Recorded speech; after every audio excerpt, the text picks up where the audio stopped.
What's happening, everyone? Welcome back to another FPL video. Today we're going to be going through the team selection for game week 36 for this FPL season 2020-2021. My name is Mo and this is my channel, FPL INKLING. If this is your first time to my channel, welcome, and if you've been here before, welcome back. Just before we begin, guys, just the formalities. If you haven't hit the subscribe button yet, please hit the subscribe icon. Help me get close to that 500 mark by the end of this season to help me win that PS5 that I have as a bet with one of my friends. However, if you haven't hit it yet, please hit that button already. If not, please do as soon as possible. In addition, if you like this video, hit the like icon, leave me a comment and let me know how you think I've done. And if you want to get the latest notifications of when I release my content and you want to be the first to see it, please hit that notifications icon and you'll be notified as soon as I release my content. So let's not waste any further time, guys, and let's get started.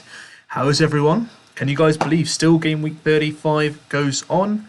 So I can go through what I've done so far. So 77 points, and I still have 1, 2, 3, 4, 5, 6. Watkins is suspended. So I've still got 6 players to play, guys. 77 points. Pretty content. I would have liked a bit more. So my ideal kind of points was about 100 to 125. So 23 points for the last 6 players. Got a captain Fernandez to play as well. So we'll sit back and see how it goes along. Greenwood has been an absolute kind of revelation for me to sign. So this is my game week so far. So before we begin and go into my game week selection for this week, Eid Mubarak, everyone. Ramadan is over, so I want to wish everyone before we get stuck in and go through what we have in terms of game week 36. So you guys got the fixtures on the left hand side. We kick off on Friday, which is the 14th of May, 8 o'clock in the evening. So the deadline, guys, is 6:30 p.m. on Friday the 14th of May. The game is Newcastle versus Man City. There's no Manchester United featuring this weekend, guys. No Chelsea, no Leicester, no Arsenal. So let's see other games that are on there as well, so you guys can see. So we can look at potential where we can actually stock up on players and see where we can get the biggest return. So let's see what my team looks like for now. So as you guys can see, plenty of players there which look like which will not be featuring in this game week. So it looks like we need to get them in. So let's transfer Fernandez out for Lingard, search for Shaw, and Byron for Greenwood. That gives me a 4-3-3 formation. Now, who would I like to captain this week? So I think I'll go Salah, make captain, and I'll make Kane my vice captain. And I'll save that. So that is my team for this week, guys. So if you guys can see there. So I'm going to be playing a 4-3-3. All my 3 United players are going on the bench. I'm not getting rid of them for this game week. I'll pretty much bring them back in for the next week itself, so that we can have a look at see what their fixtures are for next week. So they will have Fulham at home, which will be well, United have lost all their 5 games this season at home, so I was going to say it shouldn't be that difficult, but hey, you never know at Old Trafford. United have been better on the road compared to being played at Old Trafford itself. Apologies there. So let's go how the lineup is going to go. So we've got Martinez in goal. He's got Crystal Palace away with constant defence. So fingers crossed I could get a clean sheet there. 2 Leeds defenders. So I've got Burnley away. So hopefully we can get another clean sheet there with Brian. He's going to play for Sheffield United versus Everton, which I'm optimistic if they can pull off a clean sheet. So we'll see how that one goes. And then on midfield, Son, Salah, Lingard. So Son against Wolves. West Brom for Salah, which is my captain, and Lingard at home against Brighton, followed by Kane against Wolves, Bamford against Burnley, and Watkins against Crystal Palace. So I've got triple Leeds, triple Villa, double Spurs, and single Liverpool and Sheffield. So it'll be interesting. So I do have 11 players potentially ready to play without taking any hits. So that's going to be pretty useful for me. Would managers be willing to take on risks and take on any hits this week? So that might help me in the long run. I was a bit toyed between potentially Salah, Kane, and Lingard for captaincy, but I'm going to stick with Salah to see how that works out, because Liverpool have the Champions League as an incentive to play. If they're not going to wake up for this game, then when will they?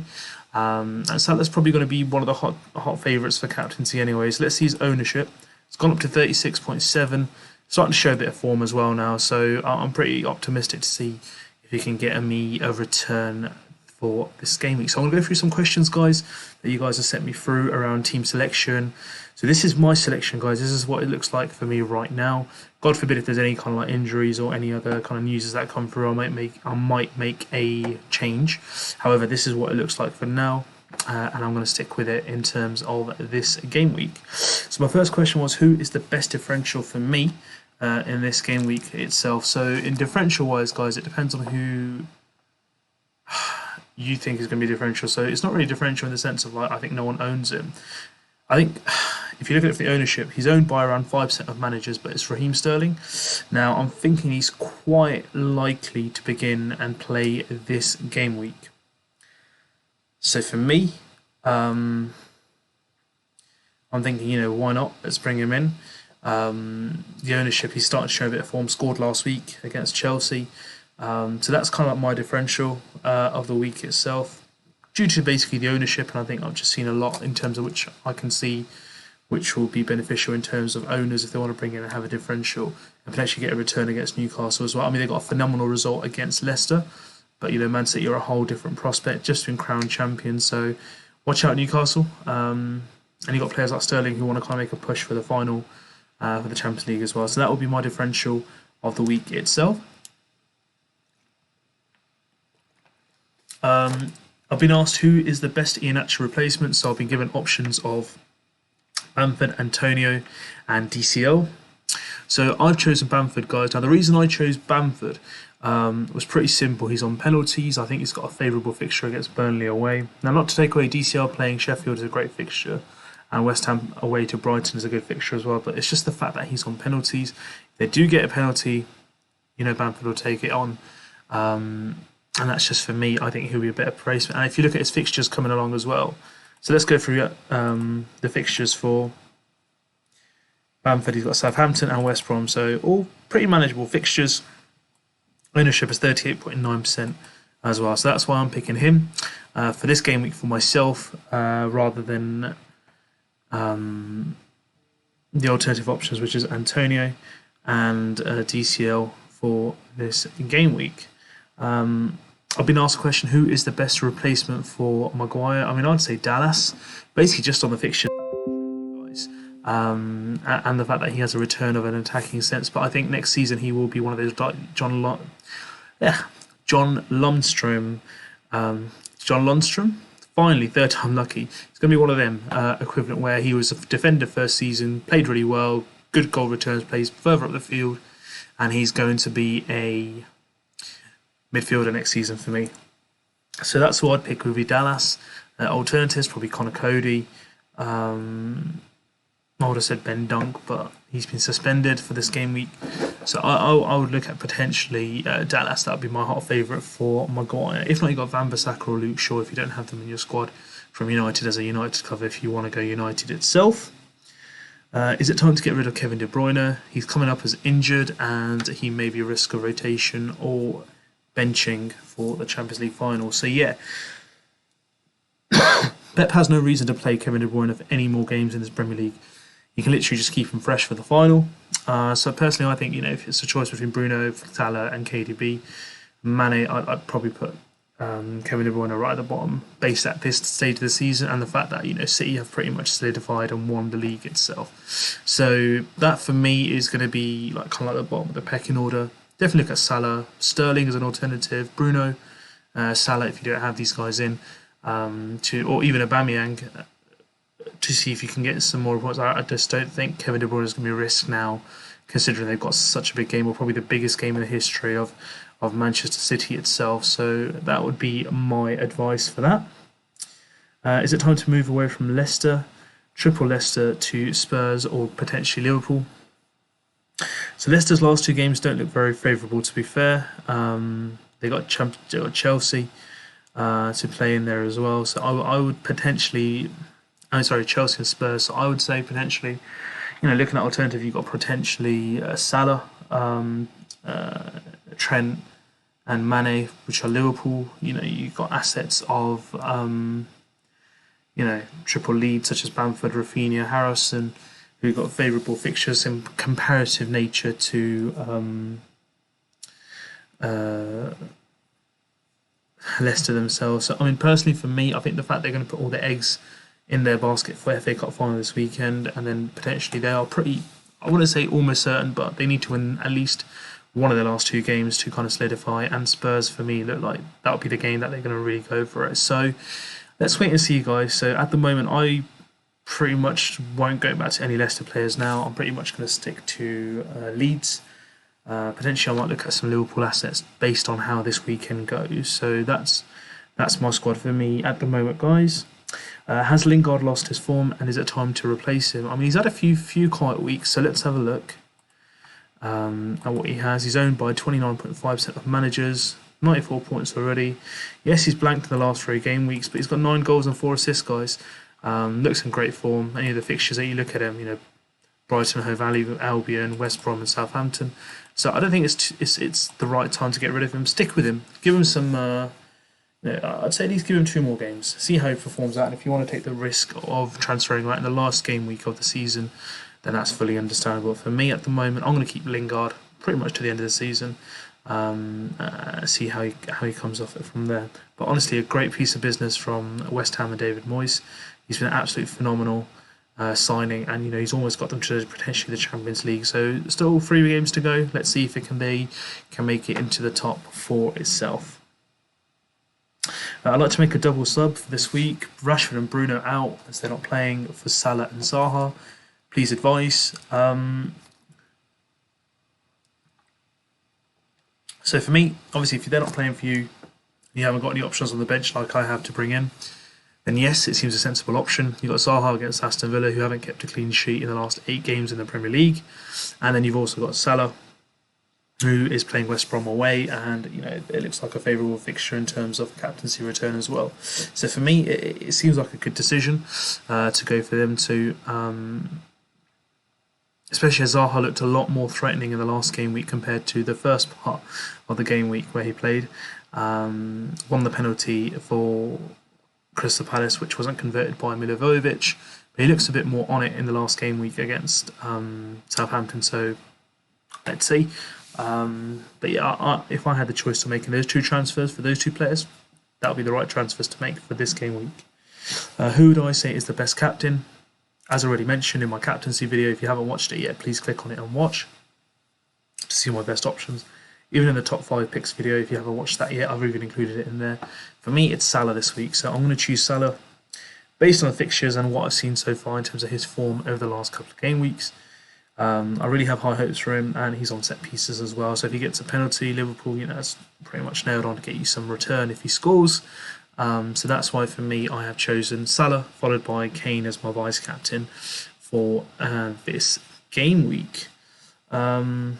Is the best differential captain option Bale for this week? So yeah, I mean Gareth Bale, the last time he came out and played the full 90 minutes, he got a hat-trick for Spurs. And they're playing Wolves. Wolves haven't been that great ever since the start of the year.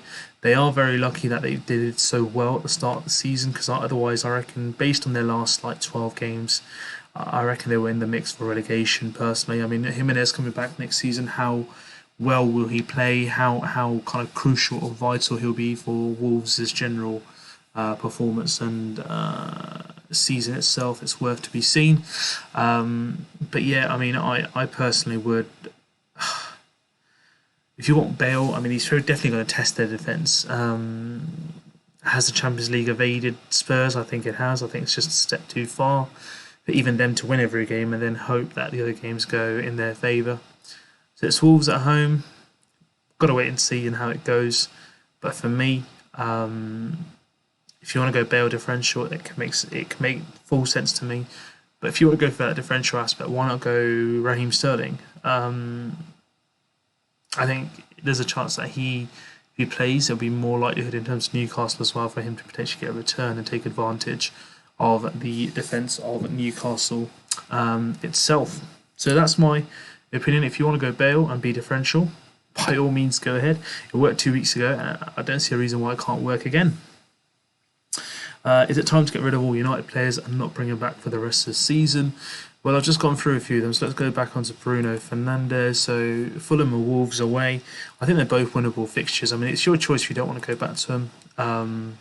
Based on the fact that if you look at the fixtures for Leeds, Liverpool, and West Ham, it's fully understandable. But I just can't imagine my team without these three United players for even for the last two game weeks, despite blanking this game week. So that's for me. I'd rather keep them on the bench and bring them back in, and see what I can get, retain from them in the last two game weeks of the season. So you'll be brave if you don't have Bruno or Greenwood for me, or even Shaw in the squad, based on the fixtures that they are playing in the last two game weeks. What about Ings as a replacement for Iheanacho? So Ings had a really good game, scored 2 goals against Crystal Palace, and Southampton are at home to Fulham. So Fulham are already relegated. Maybe they're playing for a bit of pride, might have lost a bit of confidence. But for me, that's not a bad shout, because Danny Ings is prone to injury. This is the only thing that lets him down. He's been in my squad twice this season already, and he's both times come out. No, 3 times, sorry. 3 times he's gone in and he's come out injured. So he's only got 3 games to go. So what is the odds? Now I'll probably put the mockers on jinxing him for injury. But yeah, I mean, if you want to go for Iheanacho as replacement for him, that's going to be a huge differential, guys. Because I don't think many people are going to pick him, and they're probably going to look more towards like TCL, Bamford, Antonio. So that's another kind of like option we can throw in the ring in terms of a striker replacement for Iheanacho for this week. And the next question was, should I replace my triple United with triple Everton or Liverpool for the last 3 game weeks? I mean, again, it's entirely your choice. Do you really want to play those game weeks without them? But the fixtures do look friendly for, especially Liverpool. Everton, yes, they got Sheffield United, but it's just to be waiting and seen. It's the inconsistency part. Again, it's your choice if you want to go without Manchester United in the last 3 game weeks. Obviously, they're going to be looking to solidify their position in terms of top 4, because it hasn't been confirmed just yet. So I think they need one more victory to really kind of confirm their top 4 position. In regards to Europa League final, they definitely want to keep him fit. So you've got Maguire potentially who are looking to come back. Will he be back or not? It's another story. But for me, I think it's too soon to go away from United. I think there is a lot to come back in terms of returns. And, the more people that do go away, the more better it becomes in differential aspects for me as well. So for me, I'm going to stick to these guys. You can see them on the bench. They'll come automatically back into my squad for the following game week. So yeah, that's my questions, guys, and that's my team selection for this game week, for game week 36. It's no double game week, guys. It's no triple game week either, but that is my squad. Let me know what you guys think. What are your thoughts? Have I made the right choice? Should I take a hit? Should I look for someone who's not in my squad? Have I chosen the right captain? What are your overall thoughts? What's your squad? Who do you bring in? Who are you taking out? Who are you looking at? What are your thoughts? Are there any questions you'd like to ask me? Feel free to drop me a message, guys. The fixture's on the left-hand side. The deadline is 14th of May, Friday, 6:30 in the evening. Join the league. The code's at the bottom left. Join the league itself. Join FPL INKLING, and let's be part of a very competitive league itself. If you want to contact me on my social media, YouTube below, comment on there. Let me know what I can help you with. Twitter, message me on Twitter, tweet me, and also you can join me on Instagram, link below, and let me know what I can help with. So that, for me, is my video for team selection for game week 36. If you like this video, hit the like button, guys. Hit the subscribe button if you want to subscribe to my channel, and let me know how you think I've done. And if you need any help, you know where I am. Let me know. Best of luck for the finish of game week 35, and good luck for game week 36.